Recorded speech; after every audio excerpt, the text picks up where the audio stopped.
Hey all, Steve from GuitarNiche here. On the bench, I've got a mid-90s Hamer USA flame top studio with factory installed Seymour Duncan JB and 59 set. It's actually got Hamer branded pots in it too. It's all original. It's really cool. But anyway, the reason for the video is with this lovely wraparound bridge. Intonating these things is an interesting process.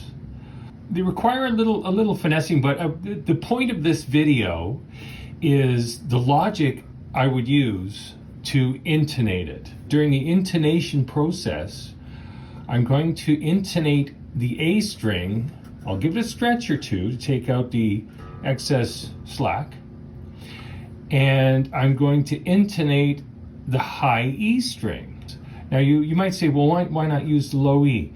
Well, my logic in this situation is that, the E on many guitars can be hard to read on a tuner. It can be flubby, it can have inconsistencies compared to a slightly thinner A string, which tends to be more consistent and a pretty good representation of the lower end of a guitar spectrum, if that makes any sense. It's all about tension and responsiveness and stuff like that. And the A string tends to be really good at providing accurate intonation information. So once I have the A string intonated and the E string intonated, the rest is a matter of filling in the gaps. Now, you see we have this middle carriage system here, which is designed to, move fractionally forward and backwards. What I will do at that point is intonate the G string.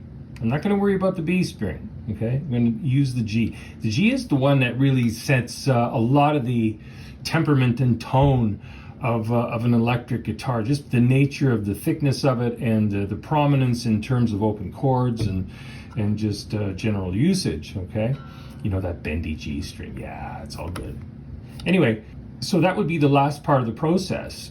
So, and why am I doing it this way? Why am I not just, tensioning everything up and then, getting an approximation and then relaxing everything? Well, it's about saving the lifespan of the strings themselves. If I'm going to sacrifice any lifespan of the strings, in other words, let's look at it the other way. I want to maximize the lifespan of the strings.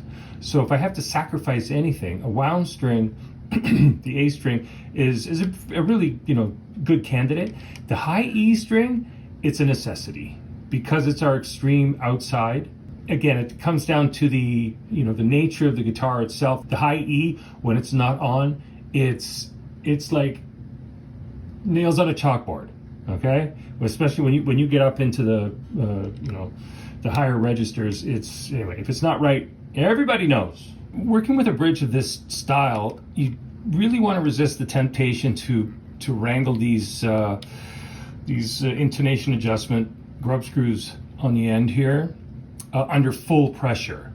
You really got to take care in that. So the other idea or the additional benefit of dealing with singular strings or minimal intonation points to start with, the rest of the strings can be relatively lax and you're really reducing the amount of pressure on these screws. Mind you, you still have to relax the tension when you're going to set these intonation screws to rein the precision part of the process in. That's pretty much everything I got to say about that. And I'm not going to, go through the process of actually doing it because the explanation is where the value is.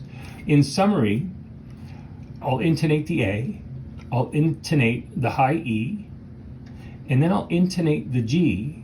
And once I have those three things reined in, and it's a matter of, you get them, nailed down pretty close. The rest of the strings, the other half, the remaining three, follow along, and it's a no-brainer. Okay. Anyway, and the lifespan of your strings will be maximized, and that's a good thing. Okay. Thanks for listening. This is a relatively short video. For those of you new to the channel, thank you so much for watching. Hope you're getting something out of this stuff. Really appreciate the new subscribers and the comments, good and bad, ugly, all that good stuff. I'll sign off and say, play loud, have fun, have a great day. Cheers. See ya.